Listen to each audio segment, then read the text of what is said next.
We know there are many choices in internet radio, and the staff and host of LA Talk Live would like to thank you for choosing the internet's hottest destination for the most eclectic sound and invigorating talk.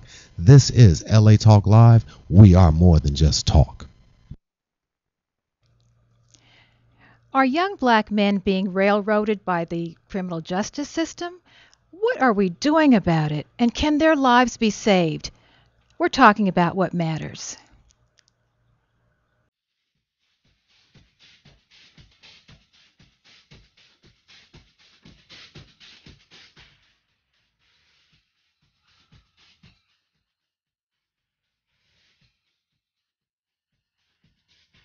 Hello, I'm Angela D. Joseph. Welcome to the Angela D. Joseph Show. We have a really important show for you tonight. We've got an Emmy Award-winning producer-director who's just created a new sitcom with us. He'll be here later in the show. But first, I want to introduce you to a man who is doing great things here in Los Angeles. His name is Robert Lewis. Welcome to the show, Robert. Thank you for having me. Robert is the Bloom Initiative Director at the California Fund, and we have met each other at several functions, and I've learned a little bit about Bloom. Last year I came to the kickoff of Bloom that was at Trade Tech? Yes. It was a big town hall, and I thought this is an important organization that's helping young black men get their lives together. A lot of people don't know about Bloom, so why don't you fill us in, tell us about Bloom and the program. Mm-hmm. So Bloom is a grant-making initiative of the California Community Foundation. Okay.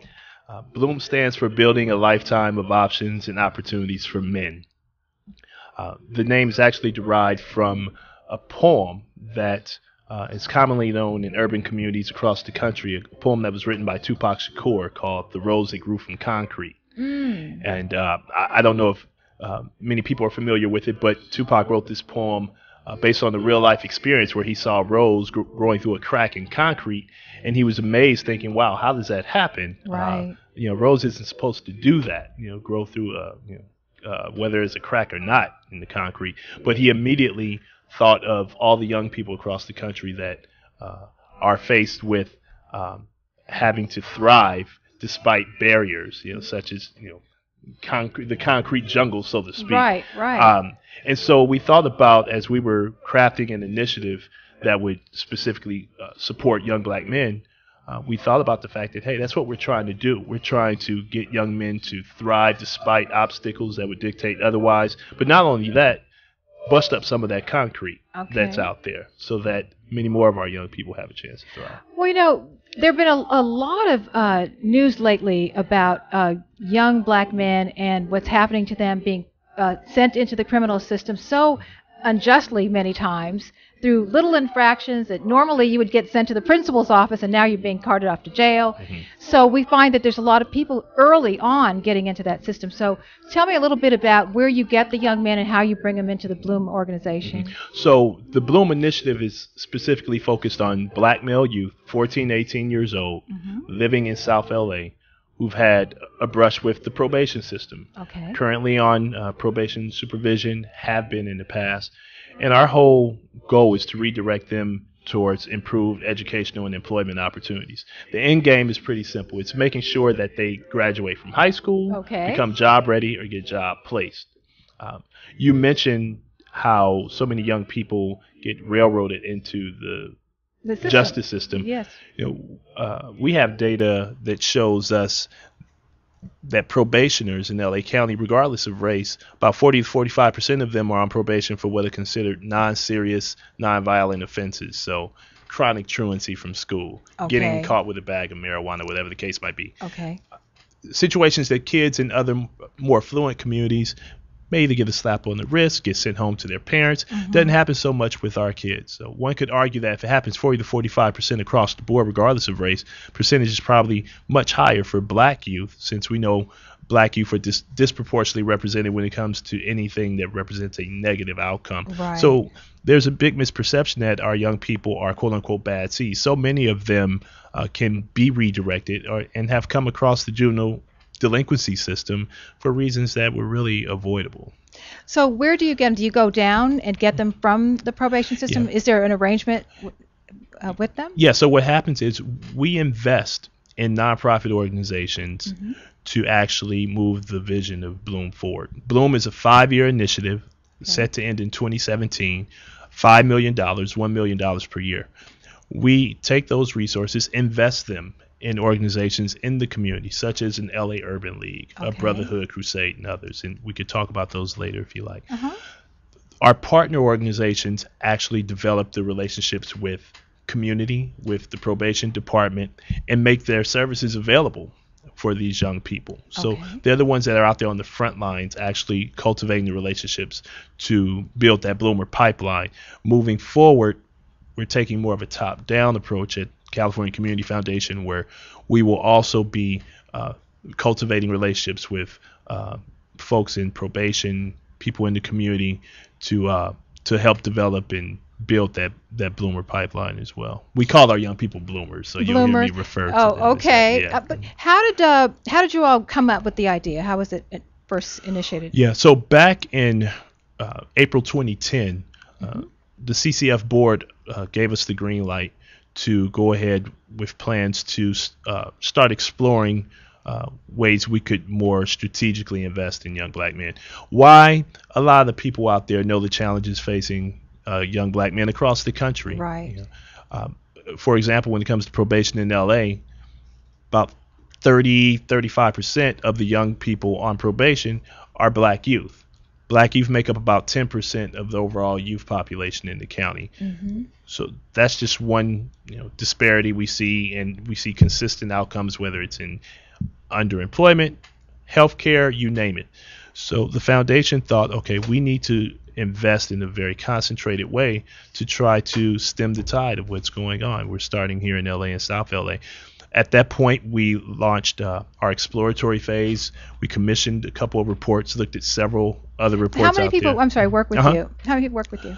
Well, we have an advisory committee that currently includes 14 members from several walks of life: business community, service providers, advocates, you name it. They've been instrumental in helping guide the process from the exploratory to the planning phase to the implementation phase. We spoke to people in the community, to your question about why we did this.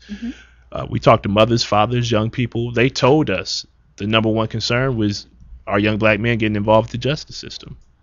So Now, how did you get Lorenz Tate involved with Bloom? Yeah. So my man Lorenz, or O-Dog as so many know him, through a mutual connection, through actually a former CCF board member, facilitated a connection with Lorenz. I met him and just spoke to him about what we're trying to do, and it immediately resonated with him. He got it. I didn't have to. You didn't have to sell him on it. I didn't have to sell him on it, and we thought Lorenz, as a spokesperson for Bloom, would be quite appropriate. And he is known for several roles, but one that really stands out to this day, and he'd speak on this, is the role of O-Dog in Menace to Society. But if you know Lorenz, he is a complete 180 from that character. But it has allowed him a certain level of quote-unquote street cred. Yeah, and so he can engage young people and get their ear in a way that maybe many others cannot. And he speaks a completely different message from one that is portrayed by the O-Dog character. Celebrities sometimes get a bad rap because we feel like they don't do enough for the community. So we have to always, when somebody does step up, like Renz is doing with your organization, we want to say that's a great thing, and we also want to recognize that he has a lot of options to do with his time. So to come back and invest in young people is outstanding. And one of the things he did, and he will be doing more of this moving forward, the Renz is embarking on a career as a director as well, expanding his horizons. He recently directed a Melanie Fiona video, and I want to tell you the name of the song, but I can't remember it off the top. Other Side of the Love Song, I think it's called. But for that video, as part of his working agreement, he arranged to have 2 Bloom youth serve as production assistants so they got for a day on the set. That must have been great. Absolutely. Though, I mean, that's an opportunity that these 2 young people would have never had access to if not for Bloom and Lorenz's involvement. So, And also, when you have a celebrity face, it also brings more recognition and awareness. The press picks up your pictures, and I mean, fair or not fair, it also is an advantage for a nonprofit. a celebrity associated with it. Right. Very true. So tell me a little bit about Bloom, and where does the funding originate from? So at CCF, we have we grant out almost $30 million a year in discretionary funds. Okay. CCF has assets of more than $1.3 billion. So we have a pretty nice pool of money that we invest in the community, but we know it's still not enough. It's still a drop in the bucket. But through our discretionary funds, we're able to commit $2.5 million to Bloom over 5 years. I said earlier, Bloom is a $5 million initiative. So what we're actively doing is seeking external funding partners, whether it be other foundations, whether it be corporations or individuals, to match our $2.5 million. So far we've been able to secure about close to 30% of that $2.5 million we need to bring Bloom to full scale. But we are making significant progress in that regard, and I'm looking forward to pulling more partners in because we realize we can't do this alone. Okay. Well, how do people, if people want to donate, how do people, individuals, get private funding? Absolutely. We actually just hosted a big Bloom donor engagement event a couple of weeks ago that was quite successful. But for someone that wants to invest in Bloom, donate to Bloom, they can simply go to the website, calfund, calfund.org/Bloom. Navigate through the page there, and you'll see where you can just click online, and all gifts are appreciated. I heard some interesting information I didn't know about CCF, that they were involved in funding the Kodak Center downtown, and that's pretty major. Yeah, well, CCF was started in 1915. We've been around almost 100 years. We're probably one of LA's best kept secrets in some circles, particularly in South LA, where we plan to change that with Bloom. But we fund in various areas: arts, healthcare, education. There's so animal welfare. There's so much that we do. So Kodak, that's one of probably many artistic endeavors we've invested in over the years.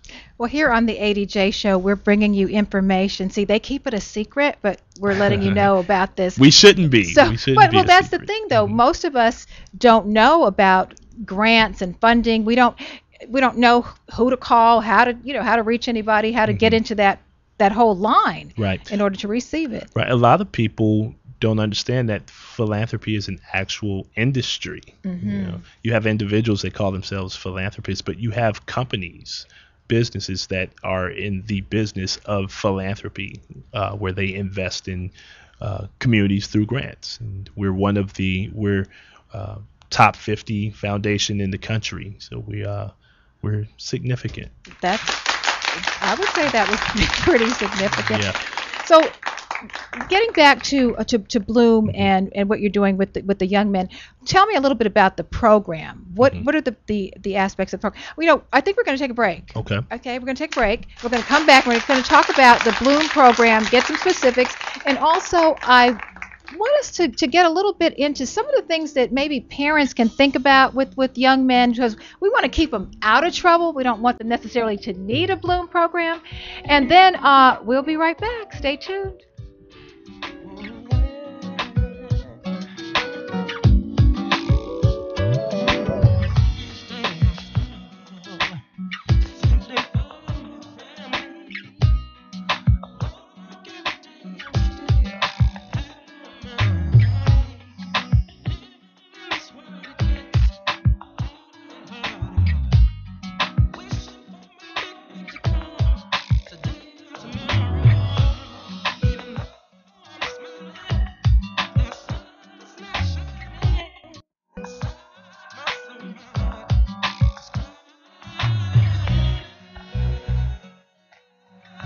We know there are many choices in internet radio, and the staff and host of LA Talk Live would like to thank you for choosing the internet's hottest destination for the most eclectic sound and invigorating talk. This is LA Talk Live. We are more than just talk.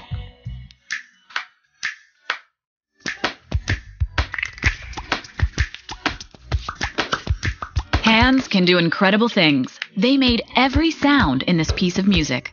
but nothing compares to using them to help save a life. If an adult suddenly collapses, call 911, then push hard and fast in the center of their chest until help arrives. It's called hands-only CPR, and it's recommended by the American Heart Association. Visit handsonlycpr.org today. A message from the American Heart Association and the Ad Council. Hey everybody, it's Miss R&B, and I'm inviting you to come and hang with me every Thursday night at 9 p.m. PST for Perspectives Corner with Rona Rowe Bennett on America Talk Live. Hear and see interviews and live performances from some of our favorite celebrities and personalities in entertainment, sports, business, and the wellness industries. We're getting lifted and we're going deep, talking about life and empowering the champion in us all. See you there.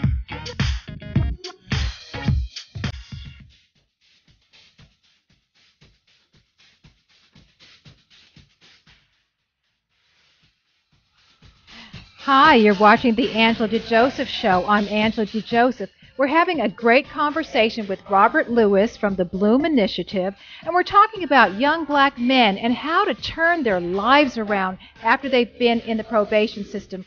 Robert, this is really great information, so I want us to continue, and I want to talk about ways that people can save their sons, because we don't want to have everybody end up in the system. So from your experience with these young men, what are the type of things that you see that seems to be a pattern with these young men? Well, first and foremost, unhealthy choices. Some of the things we're not exempt from as adults, even, unfortunately. But, young people, at least those that come into Bloom, that's what we see more often than not. We see the early signs of that underperforming in school. Many of our young men come from, I don't want to say single parent homes, but homes where there isn't a strong, healthy father figure around. In fact, we conducted a focus group with some of our current Bloomers, and one of the number one things they talked about in terms of why they enjoy being a part of Bloom is the fact that they feel like they have staff there that listen to them, and they can express themselves freely in a safe space without a threat. They have adult men that they feel like they can relate to. That's very important for young men to have adult men. Yeah, and I mean, it's definitely not to minimize the role that women have in raising young men, because that's critical, absolutely. But our young men, unfortunately, have an overdose of that, and they don't have enough of the male seasoning, as we call it. And so Bloom definitely seeks to address that. And the other thing is, a lot of the people that are idolized, rappers, some of them are a negative image, and I notice a lot of the culture of the rap is a prison culture, so it's kind of elevating that. Do you think that some of those images are contributing to some of the problems we have? Well, I think they certainly can and do at times. I think, unfortunately, I mean, that's probably another show, another conversation. That is the type of not only rap or hip hop, but other forms of popular culture that gets the spotlight. Unfortunately, there's a lot of rap or hip hop that is much healthier, much more positive for young people. But unfortunately, as a society, we don't spotlight that as much. But yeah, I'd say it's true that young people, they tend to look up to what is glamorized, and oftentimes we know it's unhealthy, and we know exactly where it leads them. But when you're 14 years old, you don't understand that. But also, what is success, and when that's what they see as being successful. So I think part of what's good about your program is they're getting to see black men who have jobs and are professionals and educated, and that serves as a good role model for them. Absolutely. And an example of that is we have several job partners, organizations or companies that have partnered with Bloom to commit internships or actual jobs to Bloom youth. One is Buffalo Wild Wings. There are a couple brothers that own the location in Baldwin Hills and the one in Torrance. Ed Barnett and Kareem Webb. I have to give them a shout out. But they've taken it on themselves not only to provide jobs, but to serve as mentors, to actually show our young people, show them the ropes of the business. So it's more than just coming in, clocking in, doing your job, getting the paycheck. It's also about learning the integrity of work and how to advance and thrive in the work setting, how to get yourself in a position to become promoted, how the business itself works. Those brothers are committed to that. Well, there's adults that need that. Absolutely. So, Absolutely. they need to learn how to get to work and how to act on the job. But no, but I think that's important. Take me through the program. So when you first bring a young man into the program, take me through the process that he goes through. So the program model, it varies depending on the service partner or the organization that we invest in, but they all have some common elements to them. All of them emphasize personal accountability. All of them emphasize self-efficacy, we call it, knowing your place in the big picture instead of just seeing your life and your role within your 1 square mile radius. Is this a classroom setup? It's a mobile it's a mobile arrangement. Some of our partners have actual centers that facilitate a classroom style setting or group. Others meet the kids where they are, and they can meet out in the community at various locations. But all of our partners have a center, so to speak, and that's where the majority of the activities take place. I also want to point out, Angela, I named LA Urban League and Brotherhood Crusade earlier. We have 3 other partners: Youth Mentoring Connection, Community Coalition, and Youth Justice Coalition. We are set to expand what we call the Bloom Alliance come mid-June. I wish I had the freedom to speak on those, but I don't, not until our board approves those grant recommendations. We'll get that information. So come June 14th, that will be available to the public. But we're excited about the partners we're about to add, and the programs and supports they can offer for our bloomers too. So is there a graduation? Do they finish the program, and how does it go? Yeah, so Bloom focuses on you 14 to 18. There's no formal graduation ceremony or anything like that, and it's not that young people, once they hit 18, they're done with the program. Our partners continue to serve young people beyond 18. They do. 14 to 18 is the entry point. So unfortunately, a young person can't come into Bloom at 19 or 20, but certainly our partners will continue to work with them beyond 18 if they've been working with them up through that time, and if the support is still warranted. But of course, our goal is that there will come a time where our bloomers can be alum and come back and actually serve youngsters coming up behind them. Well, that would be great if they could do that. Now, if someone says, you know what, I would love for my son to be in that program, is there any way that somebody's child can get an opportunity like this? Absolutely. So if someone has, whether it's a son, nephew, neighbor, a young black man who's 14, 18 years old, he lives in South LA, has been involved with probation, can go to our website. We have 2. I mentioned one earlier, calfund.org/Bloom. The other is iambloom.com. iambloom.com. Go to either one of the websites and you'll find information there that can instruct you on how to get your kid involved. Another is through a huge event we have coming up that I know we're going to talk about a little bit. And I have the information right here. Okay. This is June 26th. Yes. You have a town hall, and it's going to be at the LA Trade Tech, and you have a pre-event reception at 5:30, and then the event is from 6 to 8. And I went to one of the town halls. It was fantastic.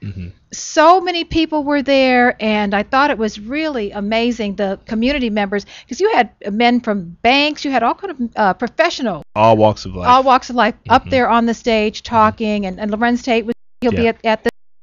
Right. So, but on my website too, on the Angela DeJoseph Show website, Angela DeJoseph Show, we're going to have a link over to Bloom. You're beautiful.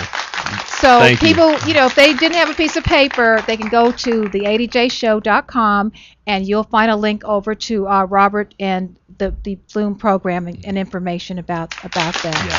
So we want to be of service to the community and make it easy for people to find you. Absolutely. So about how many young men a year are you helping? Okay, and before I go there, can I just point out with the town hall event, Angela, at that event, if people know of young men that fit the Bloom criteria, we'll be signing up young people for our various Bloom programs at the town hall. Oh, that's so great. Please bring please bring young people down on that evening at Trade Tech. Okay, well, definitely we want to spread the word about that opportunity for young men to get in the program. In terms of the number of youth we're serving, we're winding down our first year in the community. To date, we've served more than 130 young people. Okay. Our target by 2017 is to have served at least 2,000. Okay. But more importantly, of that 2,000, to have minimum 1,200 youth have completed high school. And you might say, what happens to the other 800? Well, remember, we serve 14 to 18-year-olds. It's possible by 2017 some of our bloomers still aren't high school graduation ready. But at least 1,200 will graduate from high school, and at least 1,000 who are 18 and older will earn employment with taxable income. Well, that's great, because that means if you multiply that by how many families will be helped, that's going to grow. And then each of those young men is like a seed that's going to go out in the community and bloom and also be an inspiration, because this program is changing them. Now, the event that's coming up on the 26th, this is free of charge? Free of charge, absolutely. And so you don't have to RSVP or anything? You should RSVP. If you go to the sites I mentioned earlier, and if you provide that link, they'll see information where they can RSVP. Okay. However, if you don't RSVP, you're still more than welcome to attend. You're still welcome to come. The RSVP helps us get a general estimate of how many people to expect. At the one last year that you attended, we had more than 350 people. More people know about Bloom now. We're adding more partners, gaining momentum. You had good food too. We have good food. We're expecting and hoping for at least 500 people at this year's event. Fantastic. Now, are there other organizations similar to Bloom that are doing the same thing? That's a great question.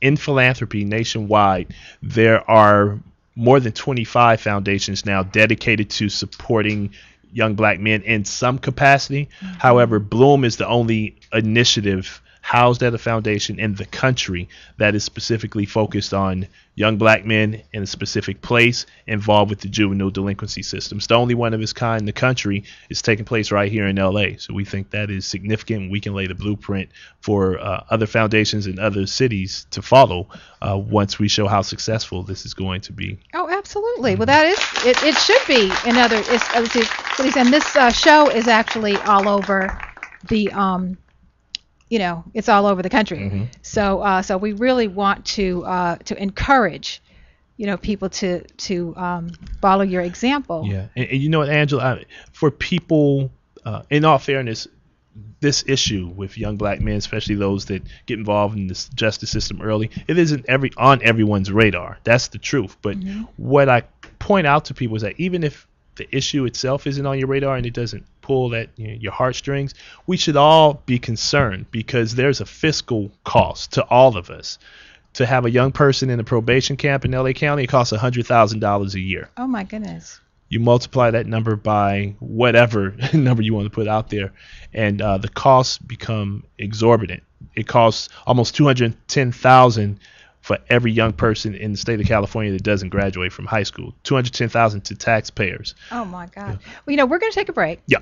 Okay. Great information. We're learning about Bloom. So we'll be right back. Stay tuned to the Angela Joseph Show. We'll be right back.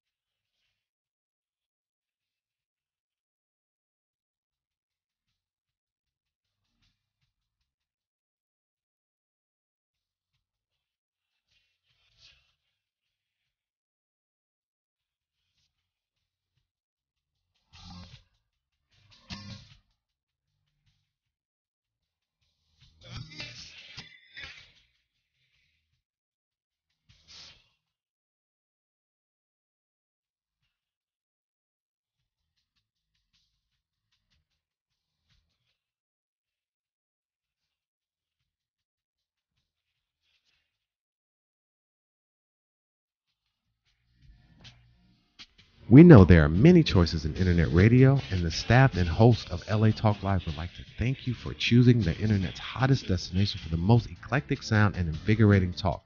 This is LA Talk Live. We are more than just talk.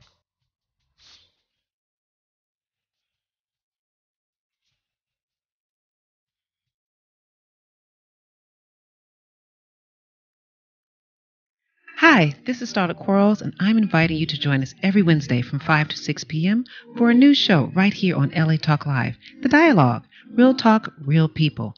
Join us as we discuss the topics that are relevant to today's generational leaders.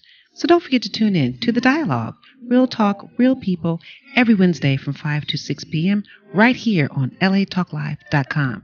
You can also catch us on iTunes Radio R&B, Live 365, Radio Flag, and now Stitcher Radio. Or watch and listen directly at latalklive.com. Reality radio handcrafted for your listening pleasure. This is LA Talk Live, and we are more than just talk.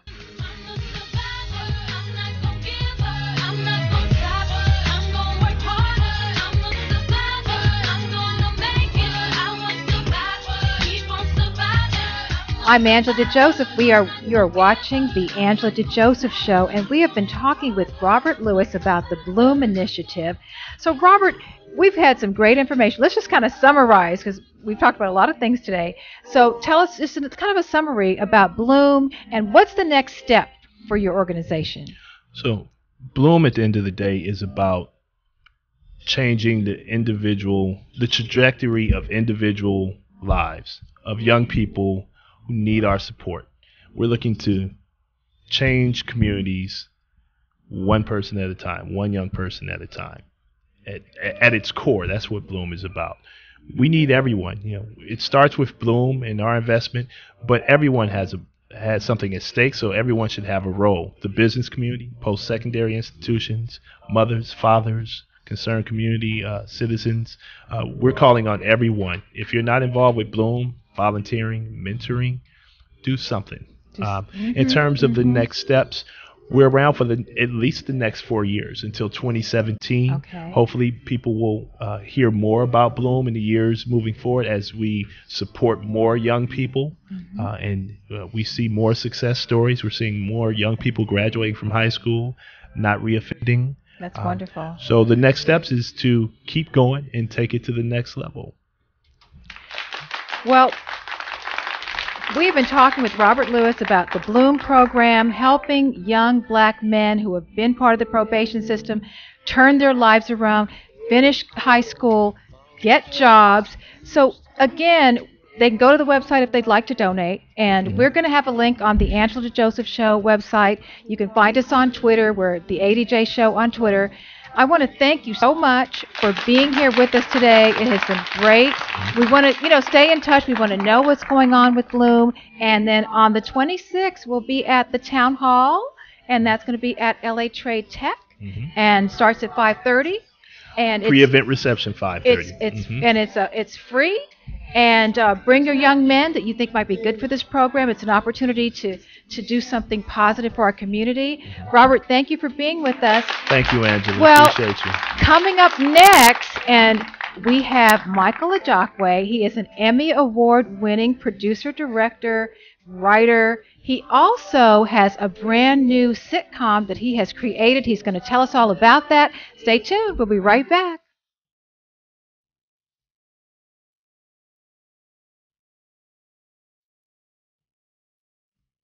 Don't give up.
Hi, this is John McClure Jr., aka Simply John, and I would like to invite you to join us on gospelrhythms.com every Sunday at 4 p.m. Pacific Standard Time, 7 p.m. Eastern Standard Time for our show, gospelrhythms.com Talk Live Radio. Join us as we celebrate Christians around the world in all genres of entertainment, as well as highlight interest stories on men and women who are making a difference and impacting their community. So don't forget to tune in to gospelrhythms.com on LA Talk Live. And we're more than just talk. Remember, it's a heaven's party here on earth. So live life. Love God.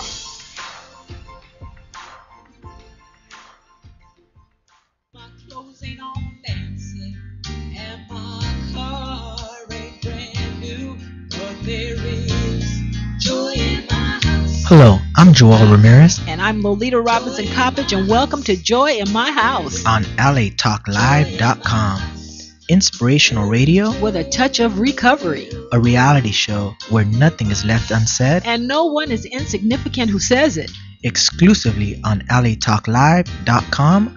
You can also catch us on iTunes Radio R&B or watch us on Ustream TV.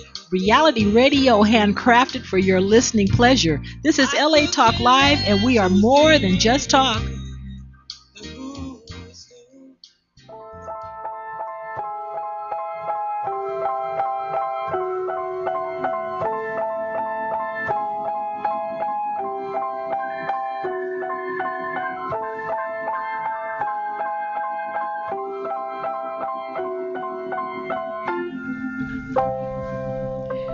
Welcome back to the Angela DeJoseph Show. We are having an amazing show.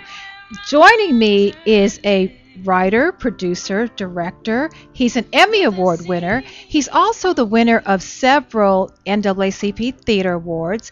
He's done a web festival, web series. He now has a new sitcom. Welcome to the show, Michael Ajakwe. Hello, Michael. Thank you, Angela. Congratulations on the show, by the way. Well, thank you. Thanks for asking me to be a guest. This is great. Thank you for being here. Well, I have to tell people a little history.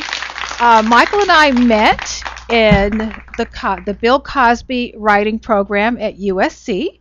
We were both in that. Now, he was smart because he took sitcom writing. Now, I was in the film writing. All the sitcom people went off and made money. All the film people, we're still waiting to get our screenplays made. Right? Because you got a job right away. You started working on Martin's show, which was great. Yeah, Martin was my first job. The last 2 seasons of the show was a great experience. Probably the best job I ever had outside of my own show. It looked like a lot of fun, too. It was. It was a lot of fun. I used to drive to work, and I used to drive on the way to Universal saying, God, I can't believe I'm getting paid to do this. You know. Mm-hmm. But it was a great experience. And then you got a chance to wrote on other sitcoms, too. Yeah, I wrote on Sister Sister. I wrote on Moesha, The Parkers, Soul Food, Between Brothers, Meg DeLoach, who was in our class as well, who created Eve, which was the most special job I've ever had, working for a close friend on a great comedy. That's like what I'm Eve. saying. See, Meg got a show, you got shows, we're all still waiting. But anyway, so you kept working. Yeah, I've been very fortunate to keep working. Bentley Evans, who hired me to write on Martin, created a sitcom about 4 years ago called Love That Girl, and asked me to help out. He and his sister Stacy Evans is also a writer producer, and we did 4 episodes in Burbank in a rented warehouse, really. And I was really fascinated by what Bentley put together. Sold the show to TV One. The show got on the air. It's now on its 33rd episode. They've done 32. Going to do 65. And what was great about Love That Girl is that they actually created the show themselves. They didn't go to a network, a production company. They did it themselves. They made it themselves and then sold it. Yes. Which is risky to put up, get your own money, get your own funding, and then put yourself out there. And then all your friends came that are writers and helped out on those episodes too. Exactly. What Bentley did was really incredible, and it inspired me. And from the time I worked on the show back in 2009, in my head, the seed was planted. Hey, if Bentley can do it, maybe I can do it. And so I used that as almost like college. Those 3 years I worked on that show, and T.D. Jakes did a show that never aired like that as well that I worked on. And all of this was food. It was food for me for what prepared me for Basketball Wife, my own project. Yeah, we're going to talk about his own project in a minute, but I want to talk about your plays because you started off writing plays, And you work with some of the people that are now stars. I mean, Hill Harper, Niecy Nash, some of these people started off. He gave them their Hollywood start in his plays. But tell us about some of your experience as a playwright and how that was different than writing for television. Well, theater, I always say theater changed my life because I was a struggling TV writer, screenwriter, and I couldn't get any love at all. I thought something was wrong with me. I thought I was cursed. I really did. I thought somehow I must have done something because I couldn't get a break. And then theater was introduced to me thanks to Daniel Tabor. I'll give him credit. Former mayor of Inglewood, who went to my high school. I knew him in high school. Yeah, we know Danny Tabor. Yeah, Danny Tabor. Yeah. When I was a kid in high school, Danny worked at the school. He graduated. He's 10 years older than me. Okay. But Danny's the one that gave me a shot to do a play at the Inglewood Playhouse, and I took a screenplay that I had written and I rewrote it as a play. I just threw out all the exteriors, and that play, which Hill Harper was in, Niecy Nash was actually my stage manager and became an actress in that show. Okay. Gary Sturgis was also in that show after Hill left. That play went up running for 8 months, and it really 8 months is a long run. It's a long run. We ran for all of 1993. Is that in the park? In the park, yeah. We were at Rogers Park, and then we went to the Worcester Ebell, then Grand Theater, then back to the Worcester Ebell. And it was a great experience. Howard Love was my partner, good buddy of mine from childhood. We produced it together. He starred in the show. And doing for self, that was the first time when I realized that I didn't need someone else to empower me. That was my first experience on, hey, I can do this myself. That was the seed. And that has kind of been, as you know, that has kind of been the impetus for everything I've done since then, which is how can I do this without somebody else's money or somebody else's help? And that's the beauty of, I think, community theater, too, is that you can write your play, mount your play, and you don't have to wait for somebody to greenlight you. But let's talk a little bit about how you came up with the idea for LA Web Fest, which has turned into this big international festival like the Cannes Film Festival for web series here in Los Angeles. How did you come up with that? And first of all, maybe I should first ask you, so who is it that first told you about the internet? She did. I didn't know anything about the internet or email or cyber people until, but knowing her, Angela is the one that schooled me on all that. I'm still waiting for the royalty check. But LA Web Fest came about. I did a web series in 2009.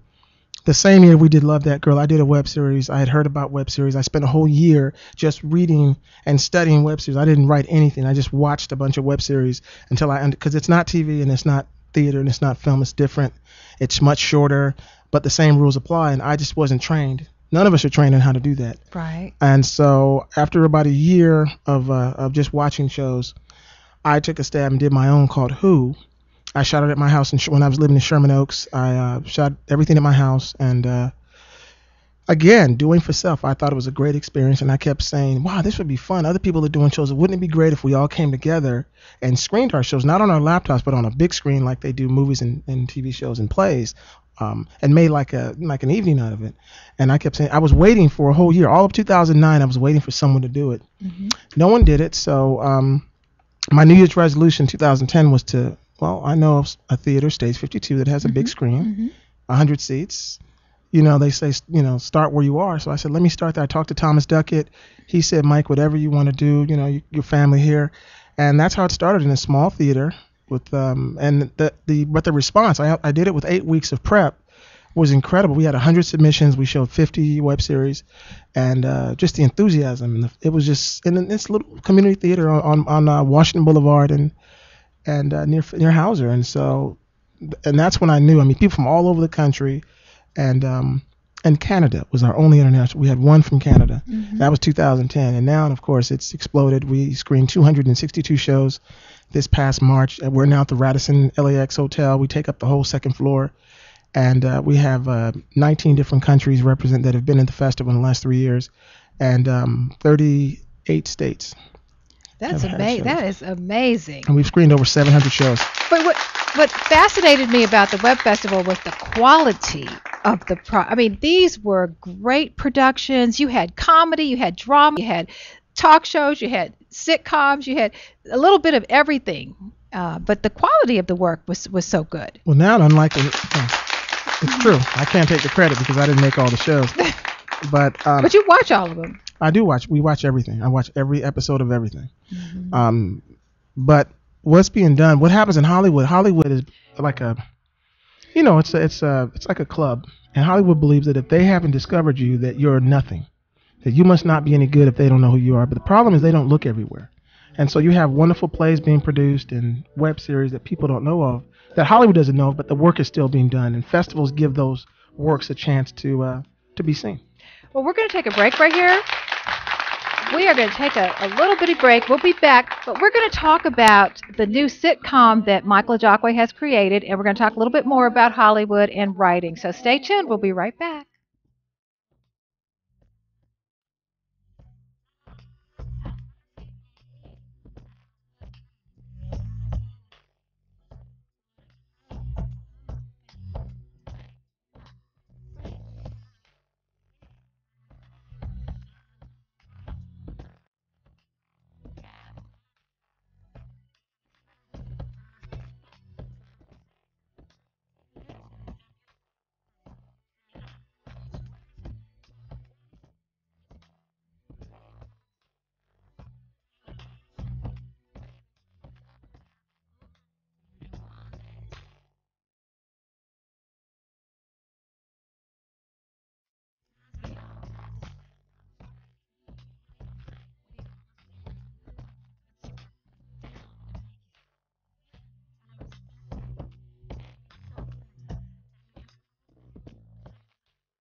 Welcome back. This is the Angela DeJoseph Show, and we're having a conversation with writer, producer, director Michael Ajakwe.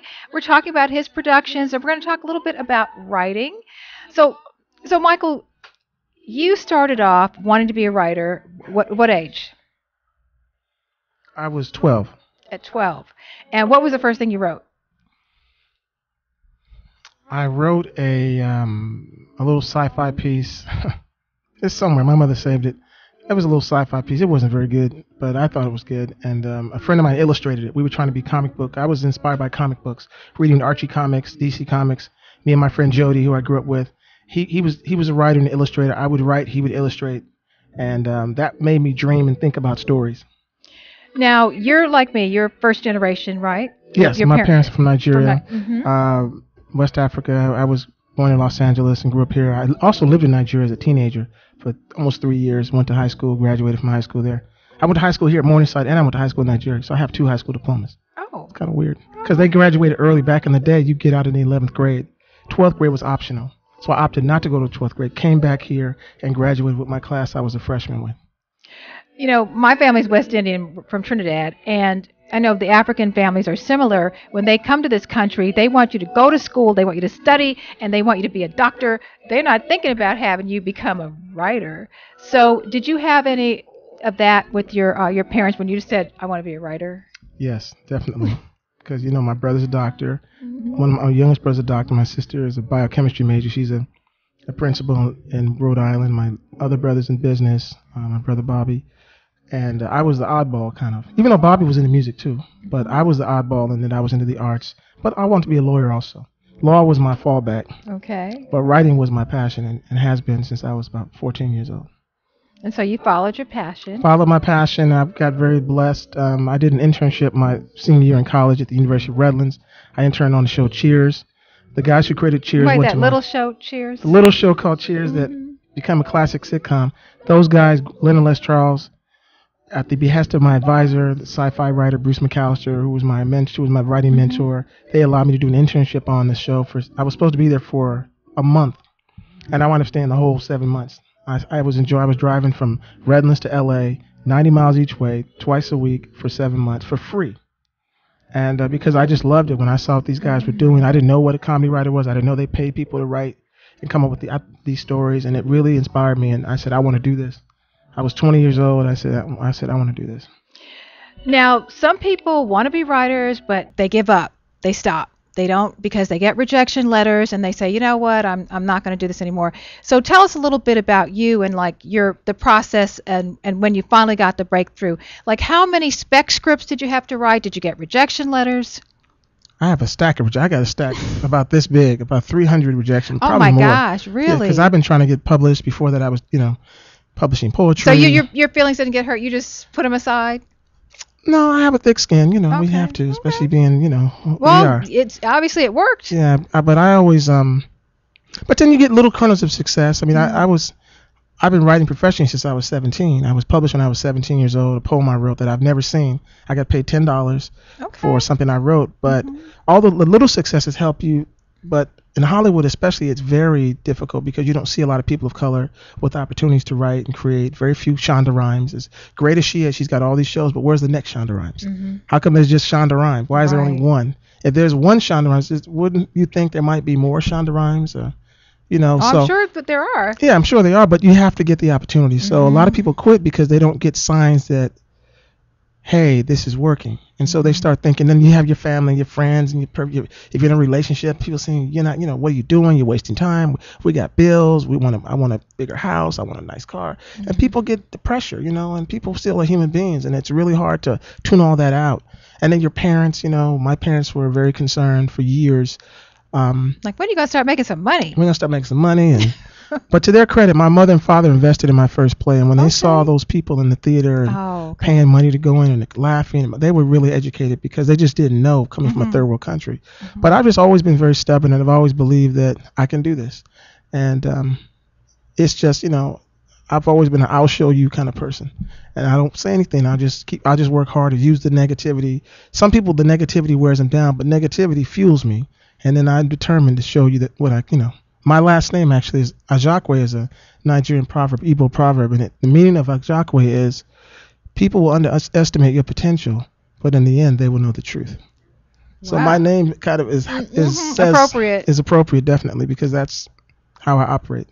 But for someone who wants to break into the writing business, should they start writing those spec scripts? Should they try to get into one of the programs? Because now the Cosby program is over. We were in the first class.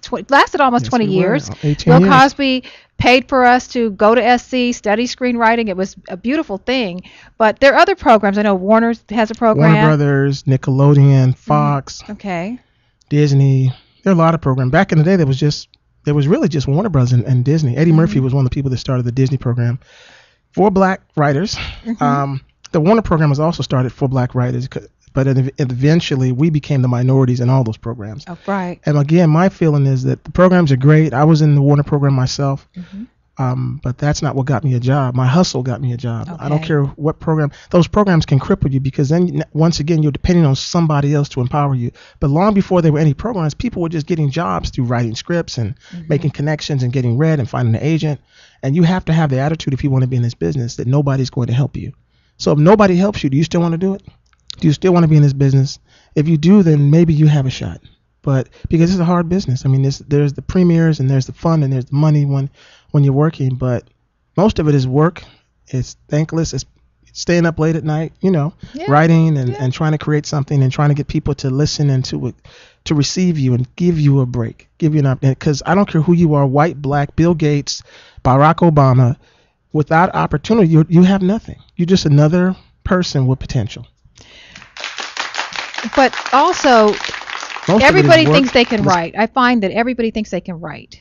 But there's a craft. I mean, you have to have a certain amount of talent, but then you also have to learn the craft of writing. And it's a process of writing and rewriting. And I know you told me that you wrote how many spec scripts before you ever got a job? TV spec scripts, I probably wrote about 30. Oh my God. Features, I've probably written 35. I've done a lot of writing. But all that writing is, and years too. I mean, I was told when I worked on Cheers, I had a mentor, Sherry, one of the producers mentored me, Sherry Steinkelner, and she read something I wrote and said, you can make it. I think you can do this. I was offered a job as a writer for a newspaper, Riverside Press Enterprise, in Hemet. I had won this contest, and they offered me a job to be a newspaper writer. I had written for them in college on the weekends for sports writing, and so I have like several careers in writing, like 7 different careers. And she said, "Don't take that job. Come to L.A. You can do this. I know. We feel you can make it." Now she said, "It'd probably take you about 2-3 years." It took me 8 years. It took me years. But all those years you spend honing your craft, like you said, you don't spend it being bitter and angry and not working. You actually spend it you have to find ways to motivate yourself to write something else and write something else. Take another class. Try to, become stronger, because you're competing not just with your classmates or your city. You're competing with the whole country, with people from all over the world who want it just as bad as you. If you're up till 2 in, I bet you somebody in another part of town, another part of the world, they're up till 3 a.m. or 4 a.m. Trying to do what you're trying to do. So, I mean, for me, it was, I know I'm very blessed, very fortunate, and I don't take it for granted at all. I know this is very few people get to do what they love for a living. And I've been blessed to be able to do that, for the last 18 years. Now, the business has changed Yes. from when you first started, and there were all those sitcoms. I mean, the girlfriends. I mean, remember when there was that one night when you could just watch all the Black was in. Black Monday Night Groove on UPN. And I mean, there was even a time when the Cosby Show was the #1 show. Yes. But now it's reality TV, and there just doesn't seem to be the opportunities for writers that were there. So, which leads us up to, how did you come up with the idea to create your own sitcom? Well, yeah, reality. We thought reality was a little fad, but reality's turned out to be a trend, and it's just gotten stronger. We thought it was going to die. Every time you think it's dead, it's like the Terminator. Reality pops up and keeps moving, and that's also created opportunities for a lot of people and people of color, producers and stuff as well. And I'm not hating on reality, but what happened was reality started taking up space on the schedule, and so there are fewer sitcoms. Well, just like in jobs, whenever you got to start cutting shows, the first to go are the shows of color. So a lot of our shows got canceled, and unfortunately, when that happened, a lot of black writers were out of work. Even though we're all writing, we all learn how to write the same way. The process of being in the writer's room and pitching, it's no different no matter what color you are. It's the same process. In fact, most of our teachers, people that taught us how to do it, are Caucasian people who work on black shows as well. But what happens is there's a perception that if you're not white, you can't write for anything except a show with minorities on it, which is not true. But that is the reality. So you found all these black writers out of work, and thanks to Tyler Perry, who some people knock. I have issues with Tyler Perry myself when it comes to how he treats writers, but in terms of what the opportunities, the doors he's opened, I have nothing but praise for him, because he's the one that kicked this door open to where Ice Cube and Ali Leroy were able to do Are We There Yet? Their movie that became a sitcom that did 100 episodes, that Bentley Evans was able to do Love That Girl. Byron Allen is now doing Mr. Box Office and First Family. And I'm now doing my show Basketball Wife, by finding a way to get around this system, this age-old system that says that if you're not white, get back. We don't want to see you. Well, the sad part of that is that you have so many talented, very talented writers who never get an opportunity, like you said, to work on, other shows. But let's talk a little bit about your web series, Who, that you created. How did you come up with the idea about Who, and tell us a little bit about the setup of that story? Well, Who is about two beautiful black women who get together every day and talk about people. That's from observation. Sounds familiar. Yeah, very familiar. Yeah, we don't know any people that do that. And I was going to do it in a cafe like a Starbucks, but then I thought about permits, and I'm on someone else's time because I'm at and then you're dealing with continuity with people in the street. And I was in Sherman Oaks, had a really nice place out there, and I said, well, what if one of them had a lot of money and the other one came over her house every day, and she had a servant, and they just had it right there at the house, and that way, and we just used every inch of my house in the valley when I was there, and shot it. And because web series have to be short, it has to be a self-contained story that's short, and that was something that could be done a couple of minutes, 2, 3, 4, 5 minutes, and that's why I came up with it. And after watching so many shows online for 1 year, I spent a whole year just watching, studying, because there are no books on web series. There weren't at that time, so the best way to learn is to watch. And so even though I had all this experience as a writer, I didn't have experience writing this. And so I wrote them, and I shot 3, and I liked what I saw, and I shot 3 more, then I shot another 6 for a whole full season. All the while thinking the same way we do with publishing, with television, with film, with the song even, hey, maybe this could be adaptable to one of my other skill sets, which is television or screenwriting. And so when I worked with Bentley Evans and Stacey Evans on Love That Girl, I started thinking, well, the seeds have been planted. How can I take control of my career and come up with a sitcom of my own? And I thought, well, what if I adapted Who into comedy, because one of the characters, she's married to a basketball player who's never home. You never see the guy in the sitcom. You only see the two best friends and the servant. Right. You don't see anybody else but three people. And so again, in adaptation, you expand and you kind of adapt the show for the TV world, which is, okay, let's see the husband, let's see the mother-in-law, let's see their house, let's see other parts of her life and tell it from her point of view. It's told from her point of view. A beautiful black woman from the neighborhood, a regular girl who's in an irregular situation. She's married to a basketball star, on the local team, and she brings her best friend as their accountant to make sure they don't run out of money, and her uncle is their chef to make sure they eat well so they can enjoy the money, when the career is over. And they live in a gated community like, Beverly Park, where Denzel and Barry Bonds and Martin and those guys live, Eddie Murphy. Which is nice, too, also to be able to see upscale African Americans on television. That's something that, we appreciate that imagery. Yeah, they're upscale, but they're still down home. Thank you. They're still down home. And so I wrote the pilot, and then over the course of the 4 years, every time I worked on somebody else's show, I kept saying, man, I got to get on my show. I got to write, And so I eventually wrote 9 episodes myself over the course of, just last summer, I wrote 9 episodes. I had written 1, I wrote 8 more. And then I went off to people I knew, friends and family. To my surprise, people were willing to write a check. And so people invested in you. People invested in me, family and friends, people that knew my track record, that believed in me. I was able to raise enough money to shoot this. I directed it myself. And I hired, people like, Akeem Smith and Deandra Lyle, up and comers. Akeem was on Single Ladies season 1, and he's been on Teen Wolf, and he's really up and coming, very talented actor. I've worked with him in theater before. Deandra Lyle is a wonderful young actress. Kimberly Dooley, who I found in the Faithful Central Baptist Church repertory at the church play. Very talented. Charles Reese, who was in the web series. Right. All the people from the web series made it to the TV series. Charles Reese is the only one that kept the same character.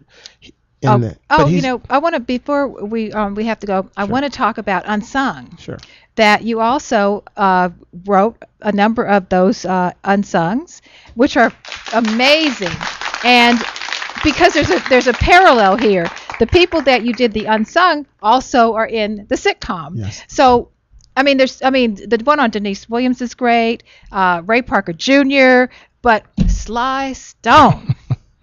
Sly Stone. Nobody gets Sly Stone to come out. And he came out and he did an interview with you. I interviewed him twice, actually. Yeah, Sly's great. Sly and I are cool. He's a great guy, a lot of fun. And I asked him if he will. I wanted to have a character in my first episode, someone really that would shock people that you're not expecting to see. And I wanted Mike Tyson, but I didn't know Mike Tyson. He was doing this play, and I thought, well, who do I know that if people saw him, they'd really be shocked to see him? Like, wow, what are you doing here? And I thought, well, Sly Stone. So I called Sly, and they said, well, based on how you treated us during that 1 year we spent doing Unsung, because that took a whole year to put together, I'll do it. And Sly showed up and did it. And he was great. So, Basketball Wife, you get to see Sly Stone doing a sitcom. Yeah, Sly Stone is a recurring character. He works in a restaurant in the show. Denise Williams plays a judge. You know how you have all these judges shows? Denise is a singing judge. So that's her hook. All the judges have a hook. And Ray Parker lives in the community and the neighborhood. And drops by and plays music. Yeah, he stops by. He's like a neighbor in the show. And he also is the music supervisor for the show and a producer on the show.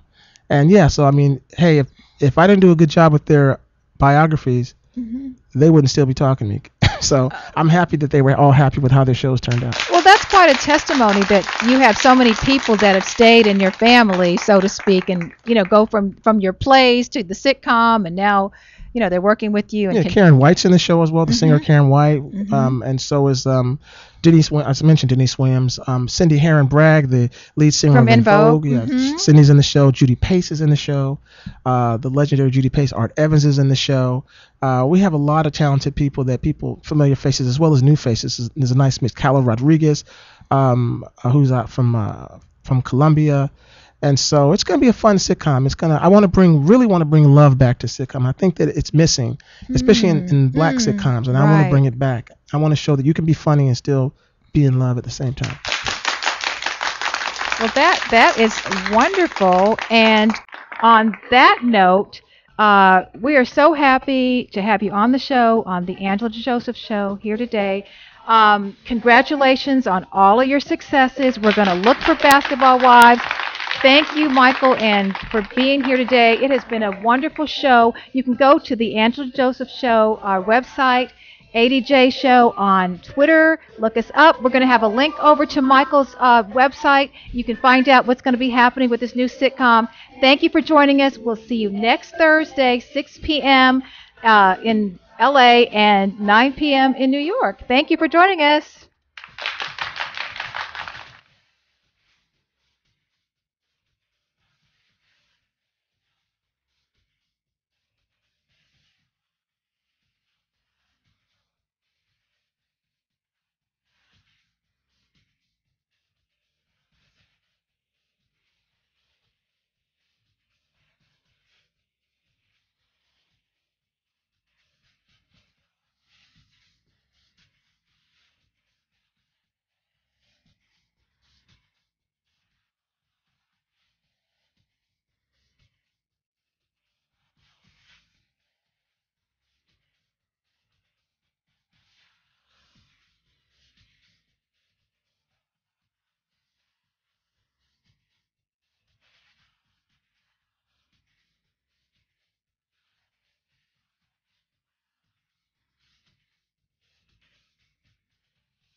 Thank you for tuning in to LA Talk Live, reality radio handcrafted for your listening pleasure. This is LA Talk Live, and we're more than just talk. Stay tuned.